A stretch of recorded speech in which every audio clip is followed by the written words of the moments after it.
فأنا ناصح لإخواني بالصدع بالحق تبيض وجوههم. السكوت في مسألة الحزبية يضرها، فاصدع بما تؤمر وأعرض عن المشركين. سلامي على دماج ورجالها والشيخ يحيى ودار العلم يا سعد بانيها. Bismillahirrahmanirrahim. Alhamdulillah wassalatu wassalamu ala Rasulillah wa ala alihi wa sahbihi wa man wala. Kita lanjutkan kajian kita dari kitab tafsir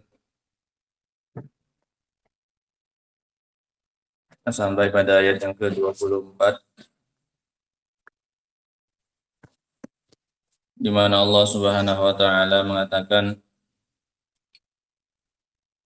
qalu ya Musa inna lan nadkhulaha abadan ma damu fiha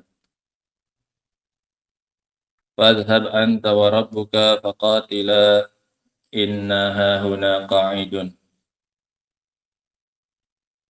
Ini sebagai jawaban dari mereka, Bani Israel, setelah diberi saran oleh dua orang yang memiliki rasa takut kepada Allah Subhanahu wa taala, yang diberi oleh Allah Subhanahu wa taala kenikmatan baik berupa taufik, punya tekad yang kuat untuk tidak memaksiati perintah Nabi mereka, dan juga diberi taufik pada keberanian untuk menyampaikan kebenaran kepada kaumnya, dan seterusnya. Maka ini adalah jawaban dari Bani Israel. Ternyata tidak membuahkan hasil, baik yang mengajak nabinya ataukah yang mengajak mereka adalah dari teman mereka sendiri, semuanya tidak ada yang bermanfaat. Qalu ya Musa, jawaban mereka tetap sama. Mereka mengatakan, wahai Musa, inna lan nadkhulaha, kami tidak akan memasukinya. Enggak sekarang, enggak yang akan datang.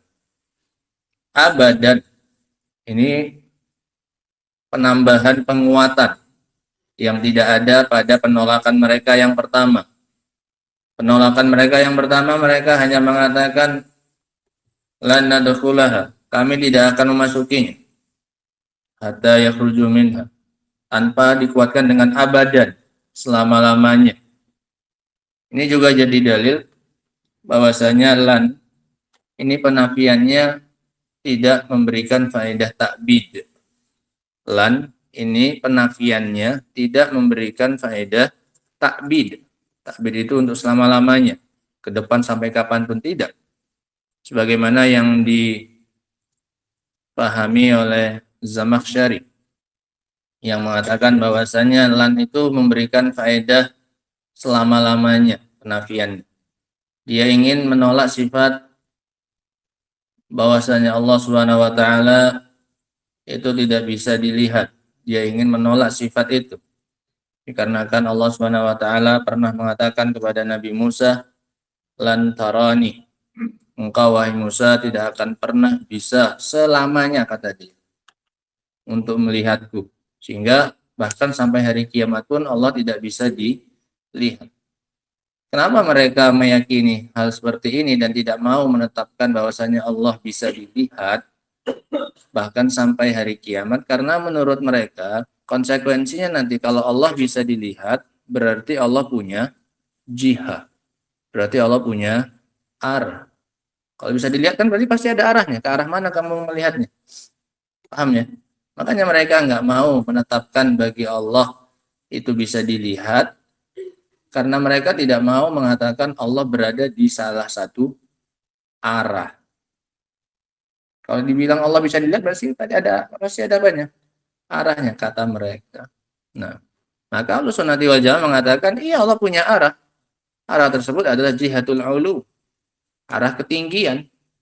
Karena itu yang dijelaskan oleh Allah Subhanahu wa taala bahwasanya dia tinggi. Nah, dan itu arah sesuai dengan kemuliaan dan kesempurnaan Allah Subhanahu wa ta'ala.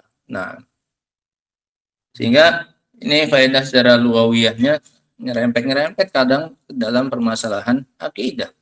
Bagi seorang yang tidak mumpuni dalam bidang bahasa, maka dikhawatirkan akan disesatkan oleh para ahli bid'ah dari arah bahasa. Nah, ini permasalahan lan saja. Ini menunjukkan bahwa lan ini tidak memberikan faedah ta'bid.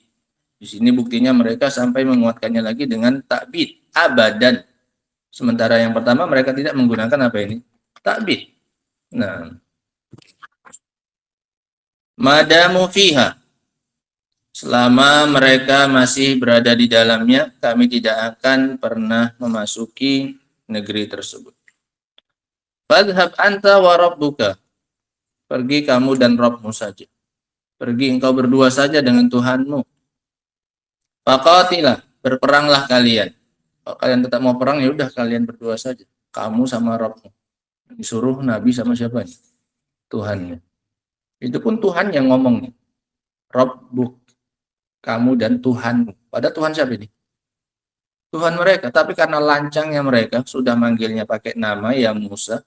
Ketika nyebut Allah pun masih dipanggil siapa ini? Rabbuka, Tuhanmu itu. Nah, ini sudah biasa dari orang-orang siapa ini? Orang-orang Yahud. Ini adalah hal yang biasa melihat kelancangan mereka. Ini bukan hal yang mengherankan. Nah, innaha huna qa'idun. Kalau kami ya di sini saja duduk, tidak ikut berangkat. Bahkan mereka tekankan hahuna, di sini nih, nggak beranjak. Nah, tidak mereka mengatakan kami nggak berangkat sudah. Tapi mereka tekankan lagi dengan apanya? Posisinya pun hahuna, di sini. Jadi mana kami ngomong ini ya kami akan tetap di sini. Kami tidak akan berpindah walaupun hanya apa ini? Sejengkal. Paham ya bagaimana lancangnya mereka? Mereka tekankan lagi duduknya pun di sini, nih di sini, nggak akan kami pindah sedikit pun, selangkah pun nggak akan, nggak di sini kami. Kamu pergi sama siapa? Sama Tuhanmu. Ngapain? Suruh ngapain? Suruh perang. Kamu saja sama Tuhanmu yang perang. Ini kalau kalian udah menang, kami apa? Masuk. La ilaha illallah. Nah. Sehingga ini ya, kawan, adalah kelancangan mereka.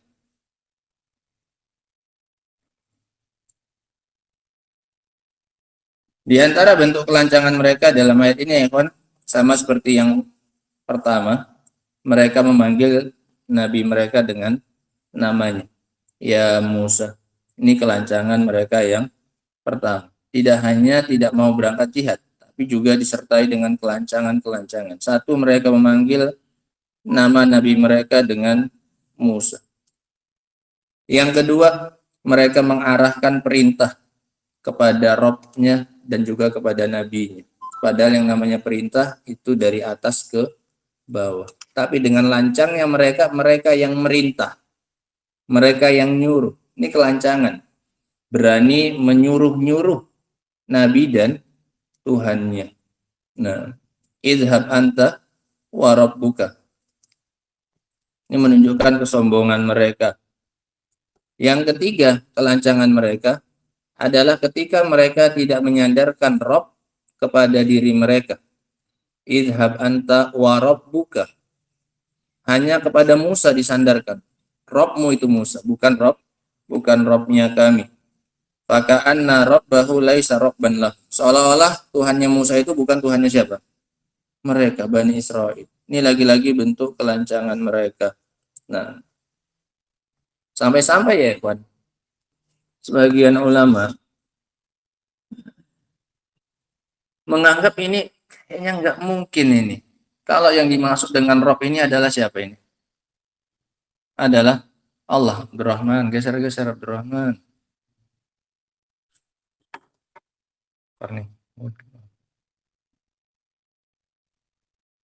Geser-geser Abdurrahman si pagi nih, ayo cepat-cepat, udah berjam-jam kita tidur dari malam. Ayo. Geser kalau nggak cuci muka. Nah. Sampai-sampai saking ucapan ini begitu parah ya kan. Sampai-sampai sebagian ahli tafsir itu menyangkal bahwasanya yang dimaksud dengan Rob di sini adalah siapa? Adalah Robnya Allah itu. Gitu. Kata mereka yang dimaksud dengan Rob adalah Sayyid. Ya, ini yang dihormati, orang yang dihormati. Kenapa? Karena menurut sebagian pendapat bahwasanya yaitu Harun yang dimaksud. Pergi kamu dan Harun. Karena menurut sebagian versi Harun itu akbar min Musa. Harun itu abangan. Harun abangnya Musa, kakaknya. Abangnya Nabi Musa. Dan saudara yang lebih besar itu boleh disebut dengan Sayyid. Ya, ini Rob. Rob kan makna lainnya apa? Sayyid, tuan, yang dihormati, yang dituakan. Saking mereka enggak bisa mengatakan, membayangkan bahwasanya Nabi Bani Israel ini tega menyuruh siapa? Allah Subhanahu wa taala. Sampai-sampai mereka menafsirkannya, oh yang dimaksud ini bukan Allah, tapi siapa? Siapa Rob di sini? Rob buka di sini? Harun, saudaranya. Rob maknanya Sayyid. Idhab anta wa sayyiduka. Pergilah engkau dan orang yang kau tuakan itu. Siapa? Harun. Karena menurut sebagian versi Harun lebih tua daripada Nabi Musa alaihi wasallam. Saking apanya nih? Saking mereka nggak bisanya menerima ucapan siapa? Bani Israil ini kalau mau dimaknakan Rob ini adalah siapa? Allah. Masa iya gitu loh? Masa iya kayak Bani Israil ini nyuruh siapa? Allah. Tapi pendapatnya benar tetap memang ini hal yang biasa dari siapa? Dari Bani Israil. Nah, nggak ada hal yang mengherankan kalau mereka itu menyuruh-nyuruh siapa ini? Allah Subhanahu wa taala. Nah, dan ini juga sama seperti orang-orang Nasara. Bani Israel yang lainnya, orang-orang Nasara juga sama. Pernah ngomong juga kepada Nabi Isa, "Ya Isa bin Maryam, wahai Isa ibnu Maryam, yastati'u rabbuka." Ini menunjukkan orang-orang Nasara yang mengatakan karena mereka sudah menyandarkan Isa kepada siapa? Maryam. Mereka mengakui. Paham ya? Orang Yahudi kan nggak mengakui Nabi Isa itu anaknya siapa? Maryam. Mereka bilang Nabi Isa anak apa? Anak zina. Nah, ya Isa bin Maryam, wahai Isa bin Maryam, hal yastati'u rabbuka. Apakah sanggup Robmu? Seolah-olah bukan siapa? Rob mereka. An yunazzila alaina ma'idatan minas sama, untuk dia nurunkan apa dari langit? Nampan yang isinya apa? Makanan, bulat-bulat gitu turun makanan. Cuma sekedar untuk apa ini mintanya? Ngeyel-ngeyelan saja. Sanggup nggak Robmu itu? Nurunkan kepada kami apa ini? Nampan yang isinya penuh dengan apa ini? Makanan. Nah, lagi-lagi mereka bilang siapa itu? Robmu. Nah, sehingga nggak ada yang mengherankan ini. Nah, dari Bani Israel ini bukan hal yang mengherankan. Emang mereka lancang dan berani menyuruh-nyuruh siapa ini? Robnya. Sehingga nggak usah perlu ditakwilkan kepada siapa ini? Nabi Harun. Enggak. Itu karena saking mereka itu menganggap nggak mungkin ada orang yang berani nyuruh siapa? Allah Subhanahu wa taala. Nah, Allah musta'an. Kita baca keterangan dari Syekh Abdurrahman bin Nasir As-Sa'di rahimahullah. Inna hahuna qa'idun, kalian berdua saja yang perang, kami duduk di sini. Nah, qa'idun di sini maknanya adalah adamul jihad. Yang maknanya adalah tidak berperang. Bukan berarti mereka dalam posisi apa ini? Duduk, nggak berdiri, bukan. Tapi maknanya apa? Tidak ikut jihad. Nah, qala rahimahullahu ta'ala, falam yanjah fihim hadal kalam, nggak berhasil kepada mereka ucapan siapa? Dua orang teman mereka yang menasihati itu. Nggak bermanfaat, tidak berhasil ucapan ini bagi mereka. Wala naf'a fihimul malam, dan tidak bermanfaat bagi mereka celaan. Dicela pun juga nggak pengaruh mereka. Faqalu qaulal adallin, maka mereka pun mengucapkan ucapan orang-orang yang hina, orang-orang yang rendah. Ya Musa, inna lan nadkhulaha abadan madamu fiha, fadhhab anta wa rabbuka faqatila inna hahuna qa'idun. Ini qaulul adallin.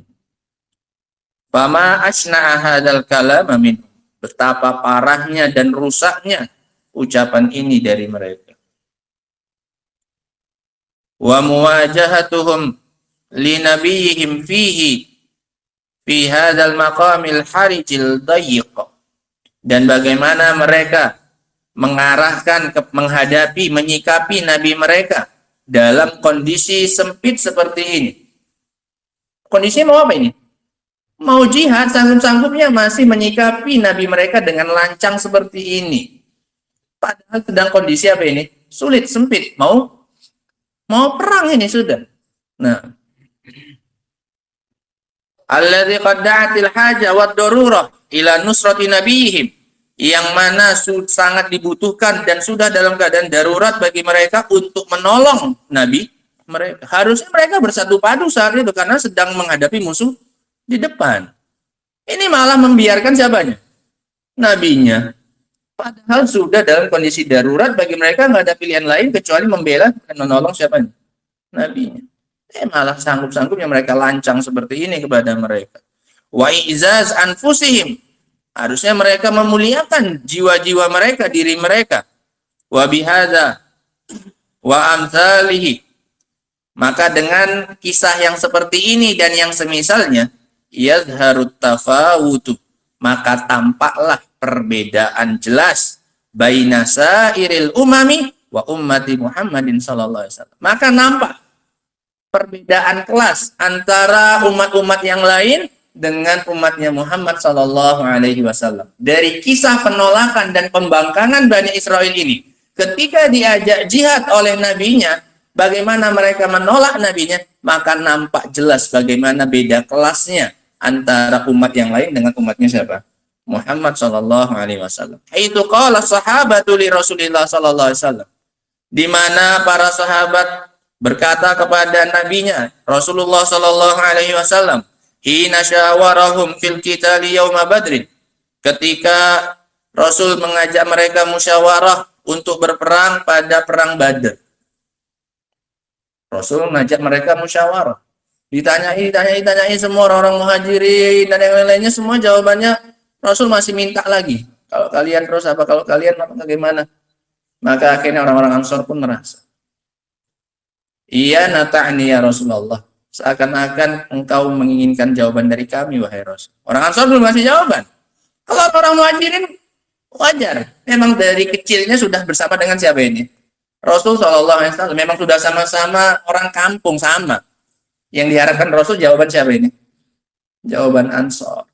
Nah, maafum ya. Apa kata mereka? Nah, ketika Rasul ngajak mereka musyawarah pada perang Badar, ma'annahu lam yuhattim alaihim, padahal di situ beliau tidak memastikan untuk perang. Karena memang tujuannya perang Badar hanya untuk apa ini? Mencegat rombongan dagangnya Abu Sufyan. Mau merampas mereka ini yang baru pulang dari Syam. Cuman itu bukan tujuan asalnya untuk apa ini? Berperang. Rasul baru minta saran, bagaimana kalau ini kita cegat rombongan siapa ini? Abu Sufyan. Enggak memastikan pilihannya harus apa ini? Perang, enggak. Makanya yang ikut pun hanya yang hadir persenjataannya di tempat. Kalau yang masih di rumah, yang jauh rumahnya, udah nggak usah ikut. Karena bukan mau apa ini? Perang. Paham ya? Yang hadir saja kudanya, yang senjata sudah siap, semua ini yang berangkat. Nah. Ya Rasulullah, wahai Rasulullah, jawaban mereka. Lauhut tabina hadal bah. Seandainya engkau ajak kami untuk menyelami lautan ini. Dalam hadis Anas ini, kawan, disebutkan. Ketika Rasul mengarah ke Badar, beliau bermusyawarah dengan Abu Bakar, kemudian bermusyawarah dengan mereka, musyawarah dengan Umar, kemudian dan seterusnya, sampai berkata kepadanya orang-orang Ansar, salah seorang dari mereka, innama yuridukum. Rasul itu menginginkan kalian. Artinya Rasul nggak butuh jawaban dari Abu Bakar, Rasul nggak butuh jawaban dari siapa ini? Umar. Ini udah dipastikan, ini udah. Ini nggak ada penolakan, semuanya pasti bakal ngikut. Rasul hanya ingin nanya siapa ini? Orang Ansar. Karena Rasul masih baru bersama dengan mereka. Perang Badar itu tahun keberapa? 2 baru. Artinya Rasul dengan mereka baru berapa ini? 2 tahun, belum genap pun 2 tahun. Tahun kedua ini masih, baru jalan 2 tahun. Nah, barulah mereka memastikan memberikan jawaban ini. Seandainya engkau mengajak kami untuk menyelami lautan ini, lahutnahu ma'ak, niscaya kami akan menyelami. Jangankan engkau aja untuk memerangi mereka atau untuk mencegat Abu Sufyan dan rombongannya. Engkau ajak masuk ke laut pun kami akan apa ini? Ikut nyelam. Nampak ya beda jawaban siapa? Bani Israel sama siapa ini? Para sahabat umatnya Nabi Shallallahu Alaihi Wasallam. Seandainya engkau ajak kami menyelami lautan ini, kami akan menyelaminya bersamamu. Walau balagta bina barkal ghamat au ghimat. Dengan kasroh itu lebih fasih ya, ikhwan. Ghainnya di kasroh. Barkal ghimat ini nama daerah. Seandainya engkau sampai bawa kami ke daerah Barkal Ghimat, daerah yang jauh sekalipun, ma takhallafa anka ahadun, niscaya tidak akan ada seorang pun dari kami yang tertinggal. Semuanya kami pasti akan apa ini? Ikut. Meskipun engkau aja kami sampai kemana ini? Barkal Ghimat. Ini daerah yang apa ini? Jauh. Tidak akan ada satupun yang tertinggal dari kami. Wala naqulu kama qala qaumu Musa li Musa. Dan kami tidak akan mengatakan seperti yang dikatakan oleh kaumnya Musa kepada Musa. Artinya mereka juga tahu kisah siapa ini? Bani Israel itu. Nah, idhab anta wa rabbuka, pergilah engkau dan Rabbmu saja. Faqatila innaha huna qa'idun, kami akan duduk di sini dan tidak berangkat. Walakin, akan tetapi idhab anta wa rabbuka faqatila inna ma'akuma muqatilun. Pergilah engkau, memang iya. Pergilah engkau dan Rabbmu, dan kami tetap akan berperang bersamamu. Engkau silakan pergi dengan siapamu? Dengan Rabbmu, dan kami akan tetap ikut apa ya? Berperang. Nah, akan tetapi kami mengucapkan idhab anta wa rabbuka, pergilah engkau wahai Nabi dan Rabbmu, faqatilah, berperanglah kalian berdua, inna ma'akuma muqatilun, kami akan ikut berperang bersama dengan kalian berdua. Wah. Ini baru umatnya siapa ini? Muhammad sallallahu alaihi wasallam. Padahal belum pasti apa ini? Belum pasti perang ini. Nah, ini namanya nyegat kan tetap bawa senjata. Apa ya, siapa tahu yang dijegat itu memberikan perlawanan. Nah, inna ma'akuma muqatilun min baini yadaika, dari arah depan, wa min khalfika, dari arah belakangmu, wa an yaminika wa an yasarik, dari kanan dan kirimu, dari arah manapun kami akan apa ini? Berperang. Mau dari depan, mau dari belakang, kanan, kiri, kami akan tetap berperang bersamamu wahai Nabi. Masya Allah. Ini ya kawan, jawaban dari Bani Israel setelah tidak mempan segala nasihat dan segala saran dan segala ajakan kepada mereka. Mereka justru menelantarkan Nabi mereka untuk berperang hanya bersama dengan Rabb mereka saja. Adapun ayat yang ke-25, ini keputusasaan siapa ini? Nabi Musa. Dia sudah mengatakan, aku tidak bisa lagi menguasai mereka, yang aku bisa kuasai hanya aku dan saudaraku saja sudah. Nabi Harun yang cuma bisa diajak saja. Nah, maka beliau pun minta keputusan kepada Allah Subhanahu wa ta'ala. Insyaallah kita baca pada pertemuan berikutnya insyaallah. Wa akhiru da'wana alhamdulillahirabbil alamin. Subhanakallah bihamdika asyhadu an la ilaha illa anta astaghfiruka wa atubu ilaik. Walhamdulillahirabbil alamin.